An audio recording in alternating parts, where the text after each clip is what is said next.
एक डायनासोर ने उसे देख लिया जो धीरे धीरे करके कुआ के पास आने लगता है उसे खाने के लिए। जितना आसान ये रास्ता लग रहा था उसे कई गुना मुश्किल था। इससे अब डायनासोर को काफी गुस्सा आ गया, काफी करीब आ जाता है।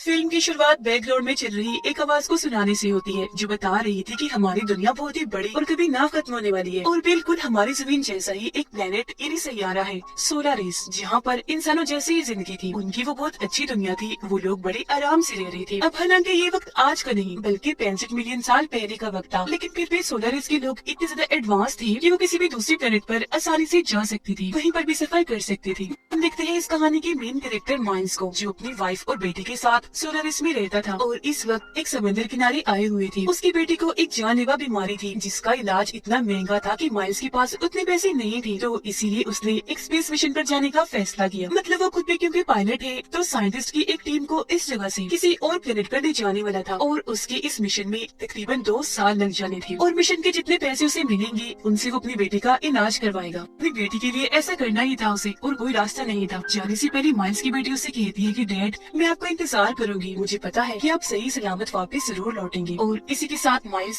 अपने मिशन पर निकल जाता है। हमें सीधा 2 साल के बाद का वक्त दिखाया जाता है जहाँ हम आसमान में माइल्स के स्पेसशिप को उड़ता हुआ देखते हैं। मतलब वो अपनी मंजिल के काफी करीब था, आगे बढ़ ही रही थी कि तभी बहुत सारे चट्टानों के टुकड़े एकदम से इनके स्पेसशिप से आकर टकरा जाते हैं। ये हादसा इतना खतरनाक बन जाता है कि पूरा स्पेसशिप जोर से हिलने लगता है। इस हलचल में माइल्स की भी आँख खुल गई। वो खुद ही आकर अब स्पेसशिप को चलाने लगता है क्योंकि इस वक्त बाकी के सभी लोग गहरी नींद में थे, चेम्बर्स में सो रहे थे और ये स्पेसशिप ऑटो पे खुद ब खुद चल रहा था। जिस नींद में वो सारे लोग सो रहे थे वो एक ऐसी नींद होती है कि जब किसी इंसान ने अपनी उम्र ना बढ़ानी हो, बस उतनी ही रखनी हो, यानी जिस उम्र में वो अपने प्लेनेट से निकली दूसरी प्लेनेट पर उसी उम्र में पहुंची, तो इस मकसद के लिए चेम्बर्स का इस्तेमाल किया जाता है। ऐसी उनकी उम्र बच जाती है। चट्टानों के टुकड़ों का हमला बहुत ही ज्यादा था जिस वजह से स्पेसशिप के बहुत सारे हिस्से खराब हो गए थे। अब इन हालात को देखते हुए वो फैसला करता है कि मैं इस स्पेसशिप को पास के किसी प्लेनेट पर उतार लेता हूँ क्योंकि शिप और दूर जाने वाला नहीं था। लेकिन जैसे ही वो उस प्लेनेट के पास पहुँचता है तो तेज हवा की वजह से उसे ठीक से कुछ दिखाई नहीं देता। स्पेसशिप एक काफी बड़ी चट्टान से आकर टकरा जाता है जिससे अब की बार स्पेसशिप इतना ज्यादा खराब हुआ कि सारे के सारे चेम्बर्स भी तबाह बर्बाद हो जाते हैं। सब कुछ तहस नहस हो गया था, यहाँ तक कि माइल्स की हालत भी काफी खराब हो गई थी। वो बाहर आकर देखता है कि क्या कोई जिंदा बचा है, मगर वो सारे चेम्बर्स को जब तबाह पाता है तो समझ जाता है कि मेरे अलावा सारे के साइंटिस्ट मारे गए हैं। उसे ये सोचकर तसल्ली होती है कि ये प्लेनेट कम से कम इंसानों के रहने के लायक बिल्कुल ठीक है, गुजारा हो जाएगा। पीने के लिए पानी है, खाने के लिए फूल पत्ते और रहने सांस लेने के लिए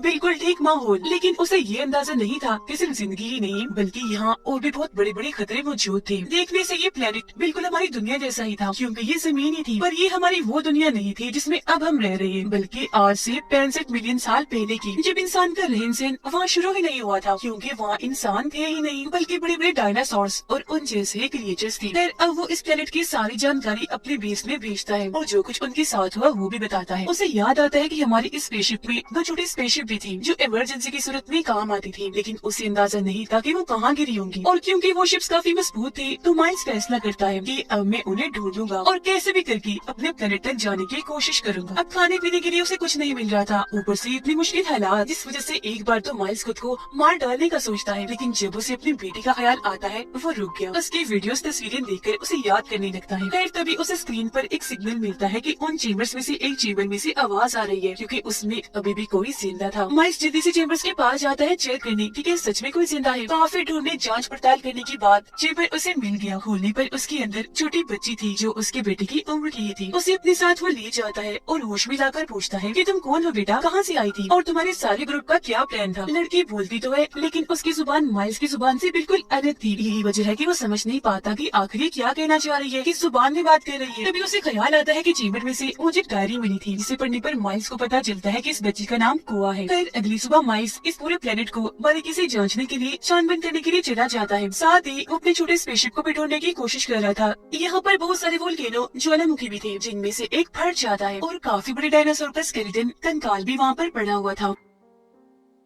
माइल्स अब यहाँ अपनी हाई टेक्नोलॉजी वाली एक डिवाइस निकालता है जो जीपीएस था, मतलब किसी भी चीज को ढूंढने का काम करता था। उसके जरिए माइल्स को पता चलता है कि उसका छोटा स्पेसशिप यहाँ से तकरीबन 15 किलोमीटर की दूरी पर एक पहाड़ पर गिरा है। आगे का रास्ता देखने के लिए वो जैसे ही झांकता है, डायनासोर का छोटा सा बच्चा उस पर हमला कर देता है। उसकी गर्दन से चिपक गया था, लेकिन माइल्स की किस्मत अच्छी थी, उसके पास इलेक्ट्रिक गन थी जो काफी एडवांस थी। डायनासोर के बच्चे को खुद से अलग करके पहले वो गन से मारता है, फिर एक ही बार के शॉट से जान से मार डालता है और अपनी जान बचाकर वापस बच्चे के पास आ गया। उसे इस सब के बारे में बताता है कि हमें जल्द से जल्द बीच का रास्ता पार करके वहाँ पहुँचना होगा ताकि यहाँ से निकल सके। लेकिन उसकी बात सुनकर कुआ समझाने की कोशिश करती है कि हम जिन चेम्बर्स में आए थे उनमें मेरे माँ बाप भी थे और उनको लिए बगैर मैं कहीं नहीं जाऊंगी। पर माइल्स को ये बात पता थी कि वो सारे चेम्बर्स क्योंकि तबाह हो गई है तो अब कोई भी नहीं बचा। बच्चे से ये बात वो छुपाकर वैसे उसे समझाता है, पर कुआ कुछ सुनने को तैयार ही नहीं थी। तब माइल्स उसे झूठ बोल देता है कि तुम्हारे मॉम डैड भी उस पहाड़ पर ही है, तो चलो मेरे साथ जल्द से जल्द उस पहाड़ी पर हमें पहुँचना है। जिसके लिए वो मान गई और अभी लोग अपनी पूरी तैयारी करके निकल जाते हैं, अपनी मंजिल तक पहुँचने की कोशिश करती है। लेकिन जितना आसान ये रास्ता लग रहा था उसे कई गुना मुश्किल था,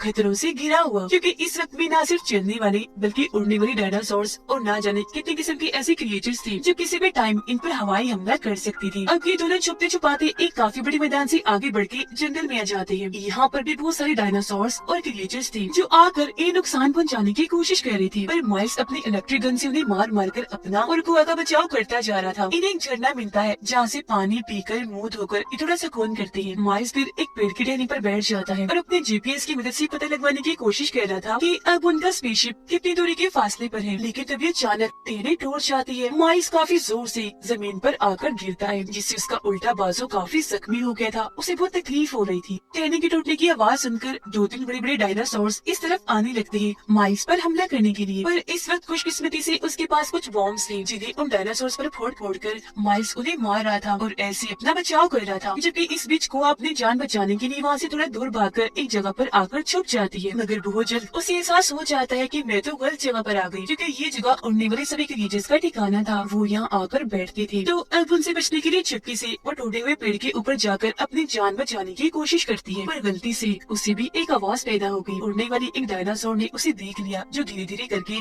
कुआ के पास आने लगता है उसे खाने के लिए। वो काफी डरी हुई थी क्योंकि बच निकलने का कोई रास्ता नहीं था। डायनासोर काफी करीब आ गया था और फिर एकदम से हमला करके उसके कपड़े पकड़ लेता है और खींचकर कुआ को अपने साथ ले जाने लगा। ये चीज माइल्स ने देख ली। वो डायनासोर का पीछा करता है और आखिरकार अपनी गन से शूट करके कुआ की जान बचा ही लेता है। वो काफी डरी सहमी थी, हालत भी उसकी ठीक नहीं थी, इसलिए माइल्स उसे अपनी पीठ पर उठाकर पहाड़ की तरफ जाने लगता है, क्योंकि उसे कुआ में कहीं न कहीं अपनी बेटी नजर आ रही थी जिसे 2 साल पहले वो अपने प्लेनेट पर छोड़ आया था। सफर करते करते उन्हें शाम हो गई। ऐसे मैदानों में घूमने से खतरा था, तो ये लोग अभी केव गार में जाकर रात वहीं गुजारने का फैसला करते हैं। यहाँ पर माइल्स दोबारा से अपना जीपीएस चेक करता है कि अब शिप से उनकी दूरी कितनी है, और जो चीज माइल्स को पता चली वो जानकर तो उसके होश ही उड़ जाती है। दरअसल जो चट्टानों के टुकड़े माइल्स की स्पेसशिप से आकर टकराए थे वो अब यहाँ जमीन पर भी आकर गिरने वाले थे, जिससे होगा ये कि सारे डायनासोर्स का खात्मा हो जाएगा, वो राख बन जाएंगे। वो सारी बात समझ गया और इस बारे में कुआ को भी बताता है। पर अगली सुबह जब ये वहाँ से निकलने ही लगी थी, एक बड़ा सा डायनासोर आकर इन पर हमला कर देता है। उससे बचने के लिए ये केव के और अंदर आ जाते हैं। इन्हें वहाँ छोटी सी सुरंग मिलती है जिसका साइज काफी छोटा सा था। माइल्स वहाँ बॉम्ब से धमाका करता है, जिससे सुरंग का साइज थोड़ा सा बड़ा हुआ, बस इतना ही कि उसमें से कुआ तो गुजर सकती थी पर माइल्स नहीं। और वो तो गुजर जाती है लेकिन माइल्स पीछे ही रह जाता है, जिस पर एकदम वो डायनासोर हमला कर देता है। पर माइल्स की इलेक्ट्रिक गन जो लोड थी उससे कई बार डायनासोर को शूट करके वो अपनी जान बचा लेता है और जैसी तैसी सुरंग से बाहर आ गया था। लेकिन बाहर आकर उसे कुआ कहीं भी दिखाई नहीं देती।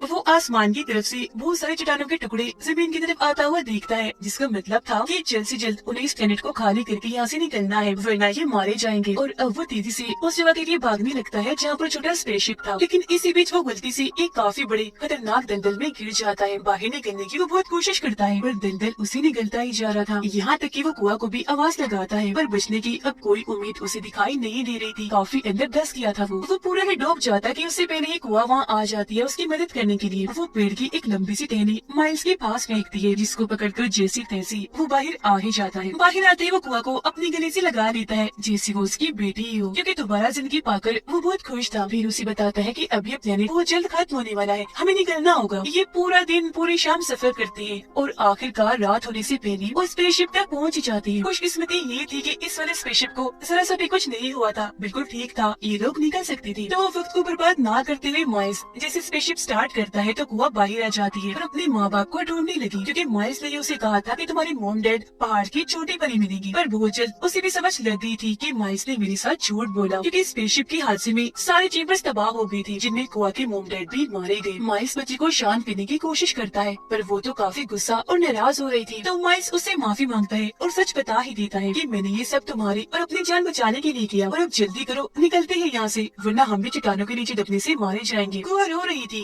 अब उसका भरोसा जीतने के लिए माइल्स उसे अपनी बेटी की तस्वीर दिखाता है और बताता है कि 2 साल पहले मैं इस स्पेस मिशन पर इसीलिए निकला ताकि कमाए गए पैसों से अपनी बेटी का इलाज करवा सकूं। उसे जानलेवा बीमारी है और अब अगर मैं टाइम पर ना पहुंच सका तो बच नहीं पाएगी। कुआ को प्यार इसलिए दे रहा था क्योंकि उसे उसमें अपनी बेटी ही दिख रही थी, तो वो कैसे भी करके उसकी जान बचाना चाहता था। यहाँ से निकाल कर कुआ उसकी बातें सुनकर जज्बाती हो जाती है और गले से लगकर रोने लग जाती है, और अभी दोनों जल्दी से जाकर स्पेसशिप में बैठ जाती है। लेकिन इससे पहले वो यहाँ से निकलते ही चट्टानों के टुकड़ों का हमला हो गया, और ये हमला ही काफी नहीं था क्योंकि 2 और बड़े बड़े डायनासोर्स ने इन्हें देख लिया था, जो भी आकर इनके स्पेसशिप पर हमला करके रोकने की कोशिश करते हैं। अब माइल्स जानता था कि अगर हम यही रुके रहे तो ये डायनासोर हम पर हमला करके दोनों को ही खा जाएंगे, इसीलिए वो साइड पर भागकर डायनासोर का ध्यान अपनी तरफ करता है ताकि कुआ की जान बच सके। एक डायनासोर जैसे उसकी तरफ आता है, माइल्स अपनी इलेक्ट्रिक गन से शूट करके उसे मार गिराता है, पर वो जानता था कि एक और डायनासोर अभी जिंदा है। वो तेजी से उसकी तरफ बढ़ता है। माइल्स को भी लगता है कि अब ये मुझे मार ही देगा, क्योंकि उसकी गन दोबारा से लोड नहीं हो रही थी, बैटरी लो थी। डायनासोर भी उसके काफी करीब आ गया था, पर इसी बीच स्पेसशिप में बैठी कुआ अपना दिमाग चलाती है। डायनासोर का ध्यान भटकाने के लिए एक वीडियो चला देती है। वो जैसे वहाँ से जाता है, माइल्स को मौका मिल गया था वहाँ से भागने का, लेकिन जब डायनासोर को कुछ नहीं मिला खाने को, वो दोबारा से माइल्स के पीछे पड़ जाता है। और इसी के साथ इस प्लेनेट की तबाही भी आ चुकी थी, क्योंकि यहाँ के सारे वोल्केनो फट रहे थे, ऊपर से चट्टानों के टुकड़े भी गिर रही थी। डायनासोर लगातार उसका पीछा ही किया जा रहा था। माइल्स को कुछ समझ नहीं आती कि आखिर इसे छुटकारा कैसे हासिल किया जाए। तभी उसे एक आइडिया आता है। जमीन से फटने वाले वोल्केनोस के पास वो भागना शुरू कर देता है, और अब एक वोल्केनो जैसे फटता है, डायनासोर उसकी लपेट में आ जाता है, पर उसकी जिस्म इतनी मोटी थी कि ज्यादा फर्क नहीं पड़ता। लेकिन इससे अब डायनासोर को काफी गुस्सा आ गया। माइल्स का खात्मा करने के लिए वो उसके काफी करीब आ जाता है। माइल्स ने भी हार मानकर अपनी मौत को कबूल कर लिया था, क्योंकि पीछे हटने के लिए उसके पास अब कोई जगह भी नहीं थी। बहुत मुश्किल घड़ी थी कि तभी यहाँ एक और बार कुआ आ जाती है। माइल्स को बचाने के लिए उछल कूदकर वो डायनासोर के मुंह के पास आकर उसकी आंखें फोड़ देती है, और अब क्योंकि उसे कुछ दिखाई भी नहीं दे रहा था, तो अब की बार वो एक काफी बड़े वोल्केनो के ऊपर आ जाता है, जो जैसे ही फटता है उसके अंदर से बहुत सारा तेजाब और लावा डायनासोर को अपनी लपेट में ले लेता है, और अब आखिरकार उसका खात्मा हो पाता है। मरते ही डायनासोर की जल्द